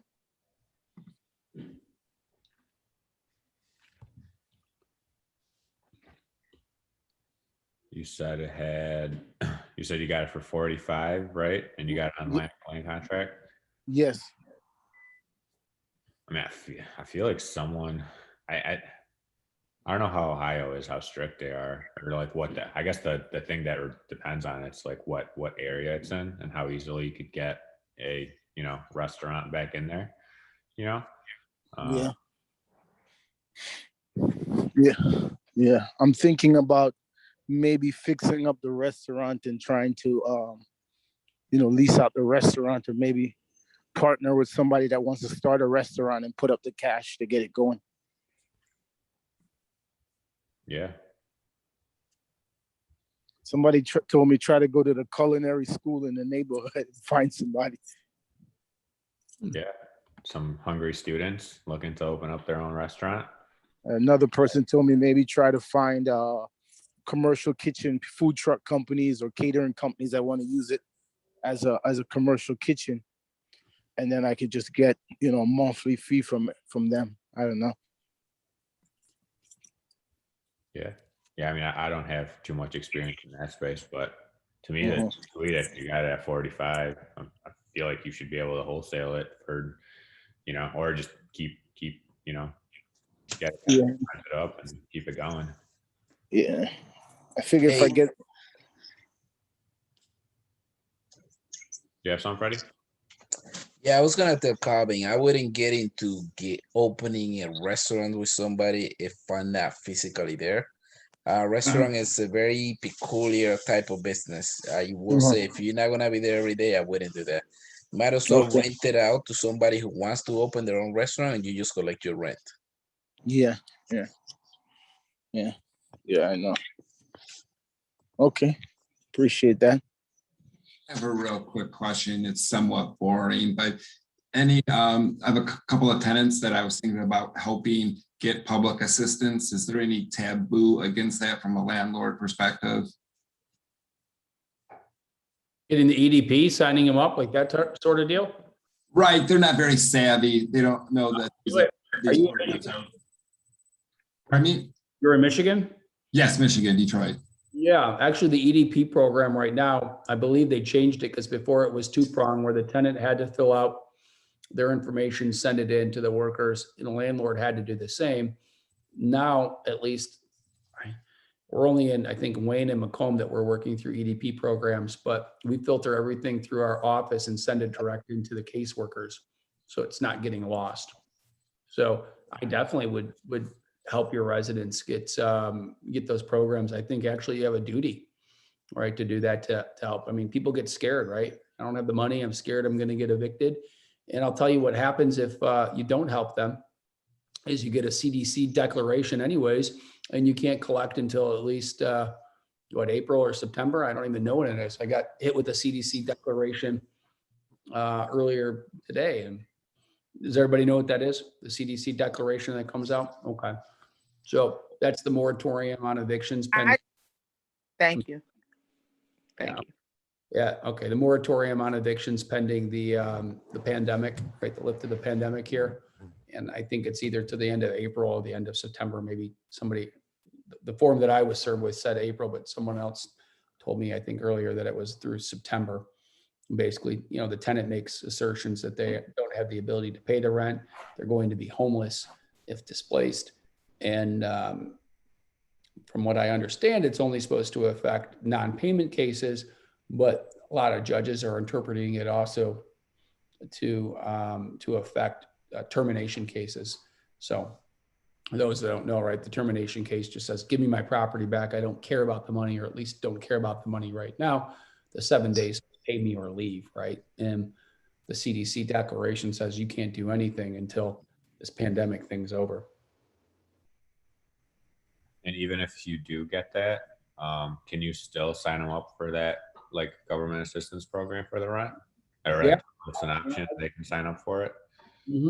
Yeah, I mean, there's a ton of money that's out there. It kind of slowed down in January, but with this last wave of funding that came through, it was like early February. I had, checks that were coming in for tenants, 3,000, 3,000, 3,000. It was great.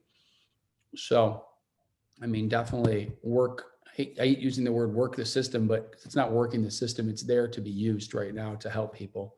And again, we have a duty to help people. Now, you're still going to come across residents, and there's just people that are just bad, right? They take advantage of a situation. So understand the difference between someone that legitimately needs help and someone that's taking advantage of the situation. Great, thank you. Yeah.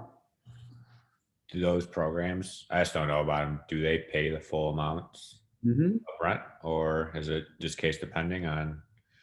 Yeah, they're like Macomb County is there's two different programs that we've been working through. There's one through the Homeless Coalition that has a dollar cap maximum of $3,000. And then there's the one through the EDP program. And I'm not sure what the cap is on that, if it's another $3,000 on that program. Is that like a monthly or a one time? Oh, one time deal. Okay. Yeah. Good question, Steve. That was a good one. Anyone else got anything? No one's working on any deals. Got something they're looking at, they maybe have some questions about?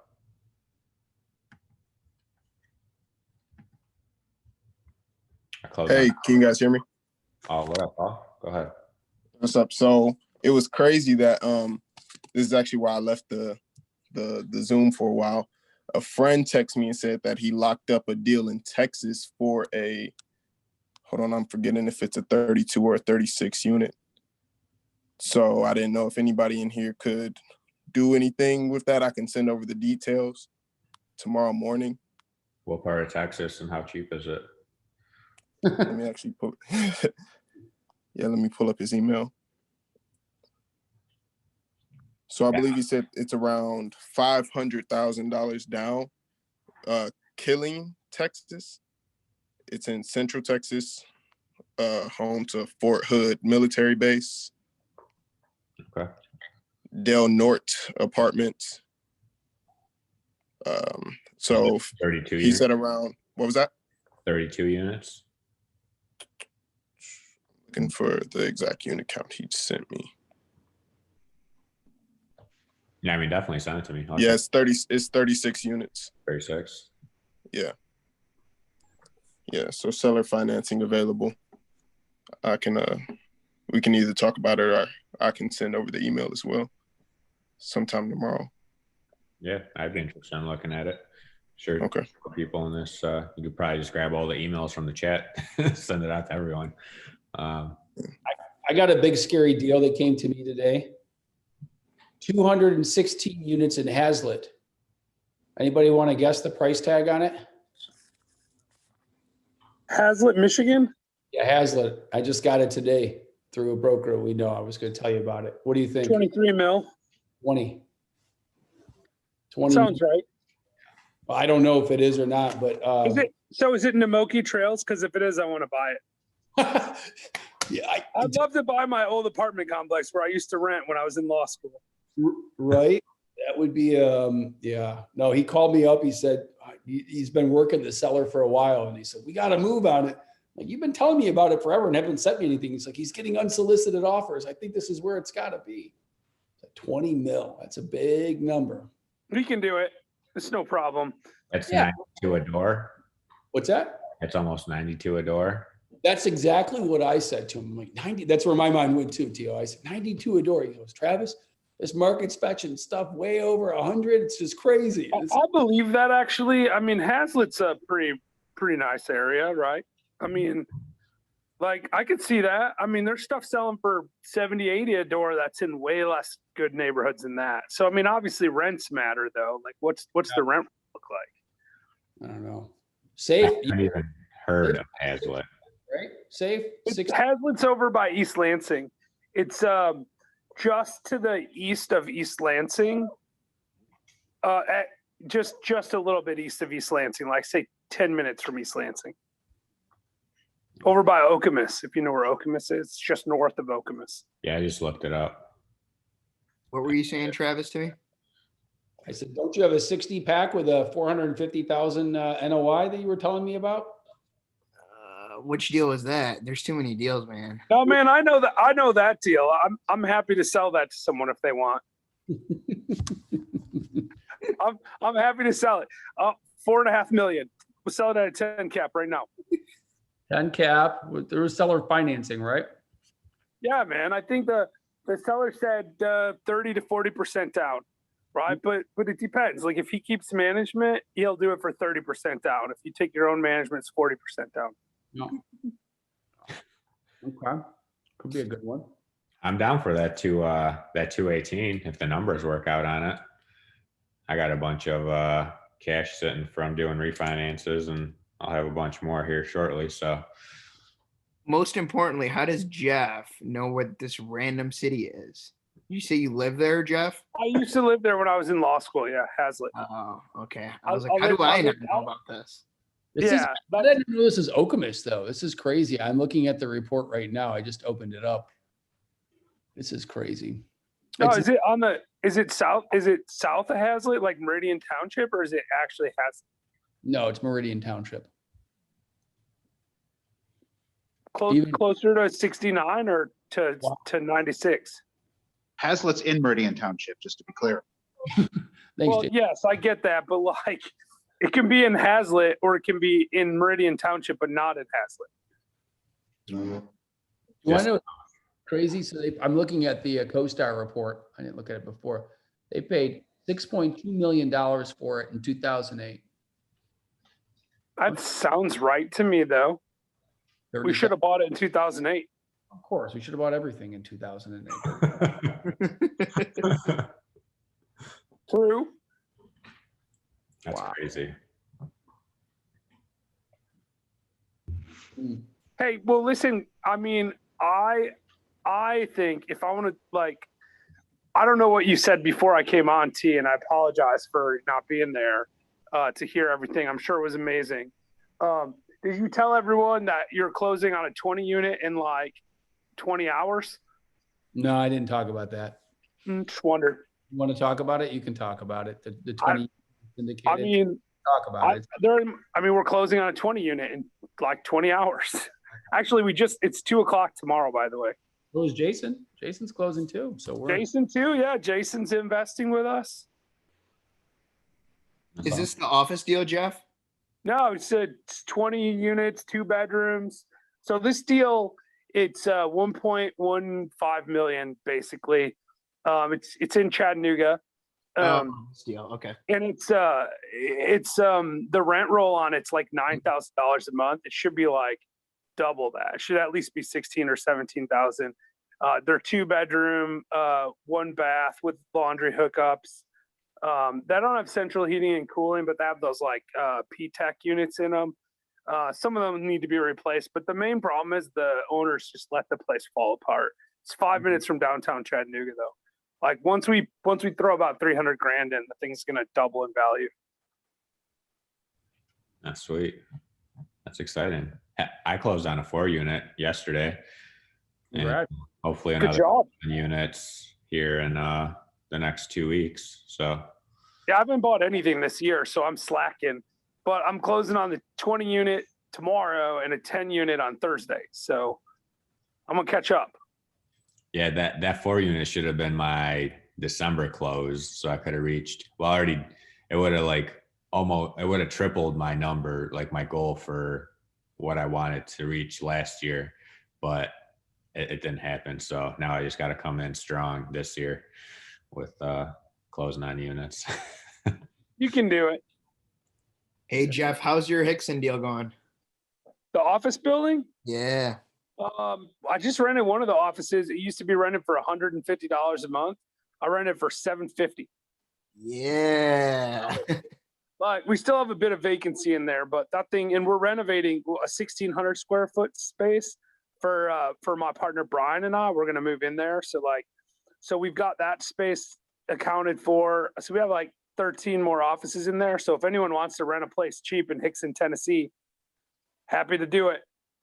You can have your own office space. It includes utilities. I got a kind of interesting question. Has anyone house hacked like warehouse space? Because I want to buy a warehouse like that has, I don't know, you see the ones that have like 5 to 10 units in them. And I want to buy something like that so that way we can run our business out of there and then run out the rest and essentially be in there for free. But obviously, yeah, that's what we're doing with the office, right? Like we're essentially gonna like have our free office space, right? Like it would make the NOI would probably make about 7,000 a month in rent, so maybe like 3,000, 3,500 NOI, somewhere around there. And we're basically going to eat up like 1,500 of that by living there effectively. So, but it's all right, right? You get a free place to have your office and still make a little bit. Yeah. Same concept. I think it's a great idea. Tony, if you have anything along those lines, let me know. I'll see if it has a little office space somewhere in it. Yeah, those are like the best ones. You know, the ones that like you see them like up and down, like off of Hall Road. They have like the warehouses. That's just like a bunch of warehouse spaces. They have office in the front, big bay doors in the back where you can pull in whatever. Oh yeah, that industrial flex space is huge. Like that's like flex space is probably the stablest asset class besides multifamily right now. I wonder with like the crazy cap rates that are out there, if it just makes sense just building it, right? Because it's all block built product. It shouldn't be too expensive to build that stuff. But I got one more question to throw out there. Has anyone bought a coin laundry business and knows how to value that? I want to buy the real estate and it comes with the coin value business in it. So I looked at one once, but it didn't have the real estate with it. And it was like stupid cheap relative to the amount of income it had coming because it was so labor intensive, right? So if I were buying real estate with a coin laundry in it, I would be like, what's my alternative? Or who can I like pawn this business off on? Because I wouldn't want to run it. Okay. So from what I've been getting, it's super cash heavy business, which is good because it's all cash, right? But it's hard to value a building because there's no proof because it's all cash, if you guys know what I'm saying. What's that? County, where's it at location? That city, just county. Wayne. Okay. Yeah. I always wanted to get into, I wanted to be the quarter king, right? So I call myself to my wife. So I said, I want to buy a laundry place or a car wash, and never happened. So, I mean, it seems like really interesting to me. But the whole, and it seems like a good business model. The business that's established there seems to be like solid. It's in a good area that I think gets a lot of business, right? Then you end up with bags like this at Porter's. Right. Yeah. And then you got to try to figure out how to send the quarters to your partner, Jeff. So the thing is, like, I had a client when I was doing bankruptcy law that bought coin car washes, right? And it was a problem from a bankruptcy perspective because like you had to prove your income and stuff. But those things, like, they ended up just driving him under because there was so much like labor, and you couldn't hire people to do the coin collection at all because you couldn't trust anyone to do it. Like, you can put counters and stuff on, but they're really easy to mess with. And then but now you're actually able to do like credit card reader stuff. But the problem is most of the areas where there's coin laundry and stuff, the customers just they don't have the ability to do credit cards. So then you can get like essentially like gift cards where you feed dollar bills into a machine and load money to a card for your particular business. But that system is pretty expensive and the economics of it just don't work. So it's really hard to make money in that business, from my understanding. Now, the technology may be way better. This is, 10 years ago or whatever, but I'd be careful about it.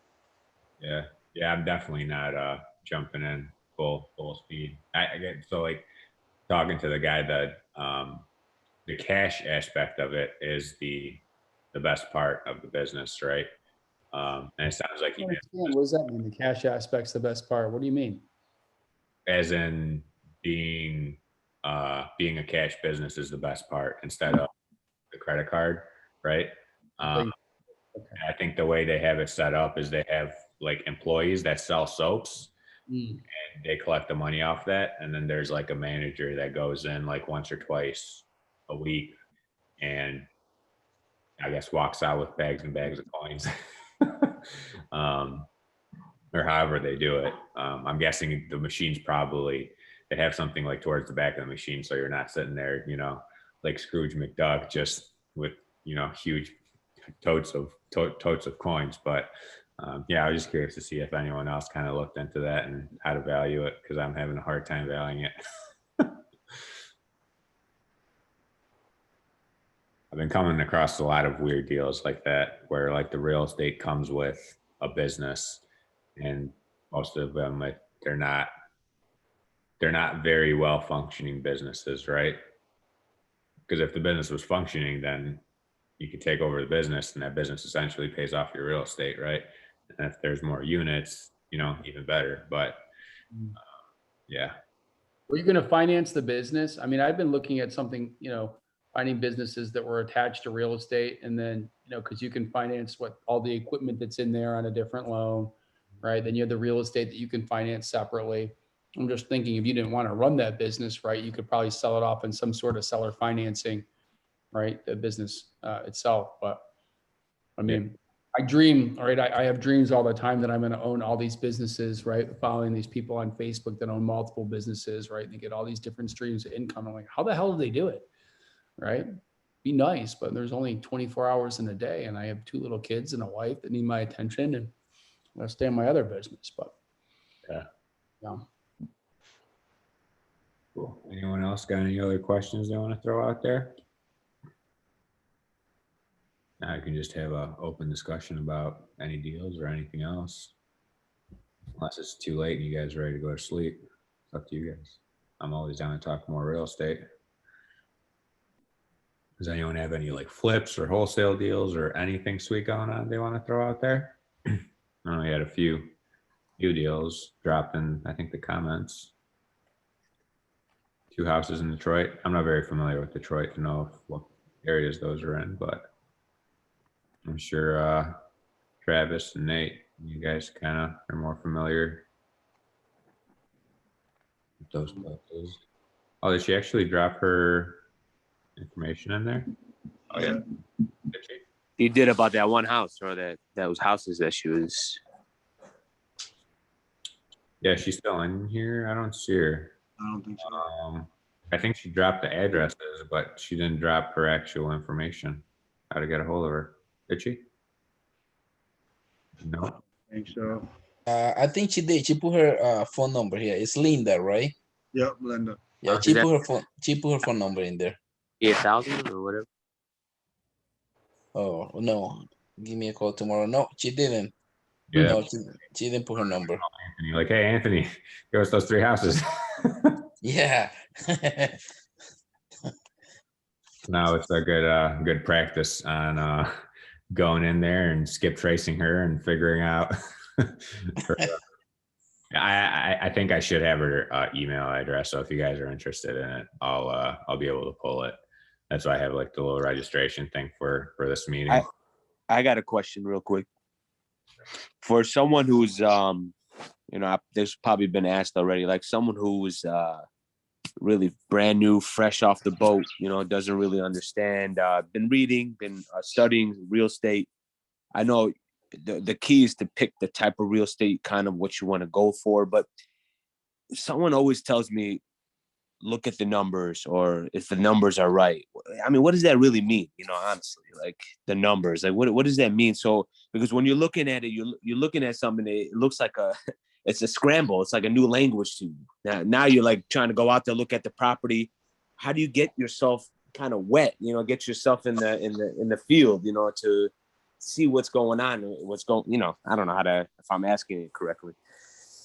Yeah, I think I know what you're saying. Yeah, I'd like to add to Jacob's question. How would you do everything that he asked, especially if you want to invest from out of state? So I guess what I would say first is, do you guys have like a calculator where you can like drop those numbers in and see how they come together and kind of be able to be like, okay, this is my expenses. This is like everything that's going into the equation, and these are like the numbers I'm getting out. So you can kind of see that. Is that what you're kind of saying, Jacob? Yeah, similar. Like, so like, someone says, hey man, you need to go look at this property, see if the numbers are right. Okay. Then when I go out there, I'm looking at a building, it's like, you see what I'm saying? It's like, what am I, I understand that real estate, the numbers, the rent, the tax, all these things, but what drives you to a property? It's like you go out there like, man, this is cool. Let me see the numbers. What kind of drives you out there to look at that property and get interested in it, in a sense? I don't know how to explain what I'm saying, but it's like, what drives you to go see that property? Like right now, I just been reading, been studying different properties on Zillow and all this kind of stuff, but they're kind of inflated, like their information and stuff like that. But I've been driving around, going to East Point, just kind of looking at. I saw one rental property, a turnkey property that someone was selling. But what are we looking at? You know what I'm saying? I know it's like, this is a loaded question, but like, what do you look for? Are you looking at like houses, or are you trying to do like we'll say multifamily, single family homes, but mostly single family homes that I was looking at. Yeah, so I mean, I can take it. So like, so say you're looking at single family houses, and do you have areas you like in particular? I like Ferndale. All right, so yeah, whatever area you take, and this is just me, everyone probably does something different. If I was just starting, I would look throughout Ferndale. In single family, it's different. So I would look at what things to sell for. So like a 3-bedroom, 1-bath ranch, figure out what the average sales price is. If it's in good shape, figure it out. Like look at 100 of them, track them, figure out, say like, okay, if I see a 3-bedroom ranch in Ferndale, it's a 210,000 in good shape, whatever. So you know a value on it. Figure out what the rents are. So same thing, that thing, maybe it rents for $1,800, and you figure all that out. So when someone sends you a deal and they say, hey, I got something in Ferndale, it's a 3-bedroom ranch, it's 130,000, it probably needs 30,000 renovation. You can look at it and say, all right, well, I see they sell for 210, so 130 plus 30, 160. I got some equity if those numbers work for you on the rental side. Gotcha. Okay. But yeah, you want, like, people talk about it in business, like find your avatar, but for you, you'd find properties like, what do you want? So in Ferndale, you should have already ran some numbers to figure out, okay, I can make a house work if I'm all in at 170,000, if it can bring in this rent, and that area, that's what it'll bring in. And you just want to get roughly in the ballpark. Someone sends you anything within, say, 30 grand, just go check it out. And gotcha. Run numbers, talk to them. That's what I would do. And single family is different than multifamily, but similar. If Travis said in Roseville, they trade at a 7 cap in multifamily. So very similar, right? If you think, and that's just one metric, but if you think you can make a deal work around a 7 cap and someone sends you something saying it's a 7 cap and you can verify some info, you get in the ballpark enough that you're interested, and go from there. Okay. Single All right. family Thank is easier to do that because you can figure out what certain properties will go for in certain areas. Appreciate it. Really liking these meetups. To run those numbers on single families for rentals, or up to like, I have a little calculator I made, like an Excel sheet. I can give you that, and it kind of already has everything in there, like your purchase price, your rent, and you can kind of keep like the maintenance, vacancy, capex, management already set numbers, and it'll just spit out like you're getting this much money a month out of it, and it'll give you a percentage too. So that's like an easy way to just like throw in some numbers and be like, all right, I want to make like 14, 15, 16%. On my money on this house, doesn't meet it or not, right? So it's just an easy way to like throw some numbers in and kind of see where your numbers are at. I appreciate it. For real quick to add on that, if you are brand new, you should have a calculator. But if you're new, especially in like single families, I would suggest if you have a calculator, use it, but do them by hand. Like you have to understand every aspect of that calculator. You know, Yeah. if you're running it and it shows like 17%, but you don't understand something, you might actually screw something up on it. So make sure you like understand every aspect of it. If you have to like do it by hand for a while and then jump to that, you know, but make sure you know what's going into that just so you don't make some mistake. So For like sure. whatever calculator you're using, just look at every term, figure out what every cell's doing and stuff. Gotcha. Thank you.